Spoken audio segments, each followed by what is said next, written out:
It was the coldest day of the year. The town was covered in a blanket of snow, and everyone was busy preparing for Christmas. But this year, a strange rumor had spread across the town. It was said that on Christmas night, a mysterious train would arrive at a secluded station.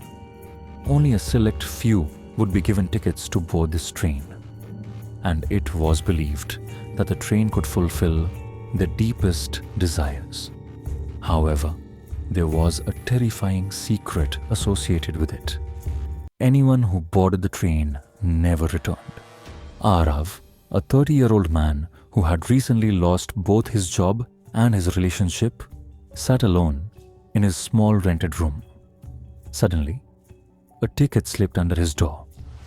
It read, "Christmas train, station 13, 11:59 p.m. Wishes will come true." Arav was puzzled as he had never bought a ticket for this train. However, his broken life and despair drove him to consider boarding it. He thought, maybe this is my last hope. Station 13 was located in a deserted area, covered in snow and eerily silent. When Arav arrived, there were only 4 other people standing there. Meera, a widow who longed to reunite with her lost son. Rohan, a businessman who had lost everything and now yearned for success. Anjali, an actress who was desperate for fame. An enigmatic old man who revealed nothing about himself. At exactly 11:59 p.m., a black vintage train appeared through the mist and came to a halt at the station. Steam billowed out, and the train was marked with "Christmas Express, enjoy your journey." Everyone boarded the train. The interior of the train was lavishly decorated, golden walls, velvet seats, and sparkling Christmas lights. Each compartment had a sign that read, "Think of your desire, and it shall be granted." Arav thought of his lost job and dignity. Suddenly he saw himself in a grand office, surrounded by people applauding him. His heart filled with happiness. Meera wished to see her son again. Moments later, she saw her child playing in a corner of the train. Tears of joy filled her eyes. Rohan and Anjali also made their wishes, and they were granted. But the old man sat silently, as if he already knew what was about to happen. As the train journeyed further, its speed increased. The scenery outside the windows began to change. Snowy mountains gave way to a dark, ominous forest. Strange, eerie sounds echoed through the train, crying, screaming, and whispering. Arav noticed Meera's face growing pale. She ran toward her son, but he was no longer there. "What's happening?" Meera screamed. A voice echoed through the train speaker. "Your desires have been fulfilled. Now it's time to pay the price." The atmosphere of the train shifted. The lights in the compartments turned red. Shadows emerged from every corner, encircling Meera, Rohan, and Anjali. Their screams echoed through the train. Arav panicked and ran toward the compartment door, but it was locked. The old man took a deep breath and said, "This train only takes those who are blinded by their desires. The price is your soul." Arav screamed, "No, I want to get out of here." Eventually, the train returned to the station. The next morning, Arav's phone and jacket were found near Station 13, but there was no sign of him. A new rumor began to spread through the town. Those who are willing to do anything to fulfill their desires will be chosen for the train's next journey. It is said that the Christmas train still runs every year, but those who board it may have their wishes fulfilled, only to lose their souls forever. My name is Arjun, and today I am going to tell you about an unsolved incident that took place in our village. This incident was so terrifying that even today, I am haunted by its memories. Every Christmas night in our village, a child mysteriously disappears. Their footprints are always found outside their homes, but the child is never seen again. I had heard these stories since childhood, but I never believed them. This year, when I was 12 years old, I decided that I would uncover the truth behind this mystery. I knew that my curiosity would lead me to a truth that would change my life forever.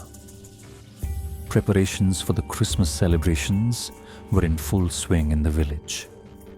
However, I could see that there was a strange fear on everyone's faces. Everyone seemed to be hiding something, and no one was willing to talk about it openly. My parents had warned me sternly, "Don't go outside on Christmas night. Those who go out never return." But I thought of these as just scary stories. I had heard from my grandmother that the forest was cursed. She had said, "There is a vengeful spirit here, and every Christmas, it takes a child." But I ignored this warning and quietly slipped out of my house that night. The whole village was asleep, and I alone made my way towards the forest, where Mia, the girl who had disappeared last Christmas, was last seen. As soon as I entered the forest, I felt a strange coldness. It wasn't the usual winter chill. It felt like some invisible force was brushing against me. After walking a bit further, I noticed small footprints in the snow, leading towards an old church that stood in the middle of the forest. It stood there in eerie silence, as if it was waiting for someone to enter. Inside, I saw a large Christmas tree, elaborately decorated, but something was wrong about the decorations. They were small human-like faces, frozen in expressions of terror. On the ground, I found Mia's shoes. As soon as I bent down to pick them up, the atmosphere of the church suddenly changed. The cold deepened, and a strange sound echoed through the air. "So, you've come, little one. I've been waiting for you." I looked up and saw a tall, dark figure emerging from the shadows. It wore a tattered Santa suit, but its face was skeletal, with hollow, glowing red eyes. "Everyone who enters here becomes part of my decorations," the figure hissed. And then I saw the decorations on the tree weren't decorations at all. They were the frozen bodies of children who had disappeared over the years. Slowly, these ornaments began to detach from the tree and transform into ghostly figures of children, their empty eyes staring directly at me. A wave of terror swept through me, and I realized I needed to escape immediately. Grabbing a rusty metal rod, I swung it at the dark figure. With a loud scream, it dissolved into smoke, but the ghostly children continued to advance towards me. Then the doors of the church slammed shut on their own. I had no way out, but I noticed a broken window. I jumped through it and ran towards the village, stumbling through the snow. When I turned around, I heard the church creaking and groaning as if it was sinking into the ground, like the earth was swallowing it whole. When I reached the village, I found my grandmother and parents anxiously looking for me. I told them everything, but no one believed me. That's when we noticed something strange. A small, eerie ornament stuck inside my boots. It was the same decoration from the tree. The next day, the villagers went to look for the church, but it was completely gone. It had vanished without a trace. Though I survived, the events of that night left me forever scarred. Now every year on Christmas night, I hear faint laughter outside my window. It's the ghostly laughter of children calling me back. And to this day, the villagers warn each other, never go out on Christmas night. The spirit's hunger is eternal.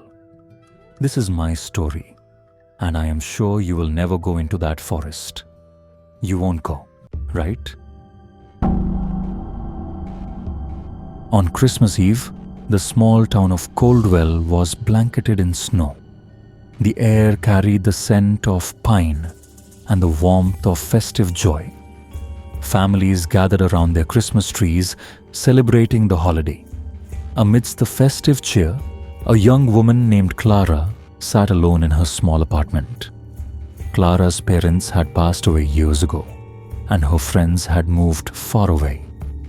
For her, Christmas was just another lonely day. But this year was different. That evening, she found a small, beautifully wrapped gift on her doorstep. It had no name or return address. The box was tied with a bright red ribbon, and beneath it was a note. For Clara, open at midnight. Trembling with curiosity, Clara brought the gift inside and placed it on the table. As the clock struck 12, Clara hesitated, but finally unwrapped the gift. A strange chill ran down her spine, yet her curiosity overpowered her fear. Inside was an antique music box, intricately carved with intertwined angels and demons. The moment she wound it, an eerie but enchanting melody began to play. What startled her, however, was not the music but a whisper that filled the room. "I remember you, Clara. Do you remember me?" Her heart began to race as she looked around the empty room. Then the voice grew louder. "You broke your promise." Memories she had long buried flashed before her eyes. A Christmas from her childhood. A strange friend she had met in the woods. A friend who wasn't entirely human. When Clara was 10 years old, she had wandered into the woods behind her family's house. There, she met a pale, strange boy named Elric. He always appeared when she felt sad, comforting her in ways no one else could. Elric made her promise that she would never leave him. In return, he vowed to always be by her side. But one Christmas Eve, Clara's family suddenly moved to another town, and she left without saying goodbye. Now, it seemed Elric had found her again. As the music box's melody grew darker, shadows began to twist and dance on the walls. The room's temperature dropped sharply. Clara tried to shut the music box, but it wouldn't close. Elric's voice echoed louder and harsher. "I told you never to leave. Now, you must return." Tears streaming down her face, Clara begged for forgiveness, but it was too late. The walls of the room began to crack, and a cold, misty hand emerged from the music box, reaching out for her. The next morning, when neighbors opened her door, the room was empty. The only thing left was the music box, still playing its haunting melody. A new note was placed on top. "See you next Christmas." If you manage to sleep after this story, facing the next video might not be as easy. Do you dare to watch it? By the way, don't forget to like, share, comment, and subscribe.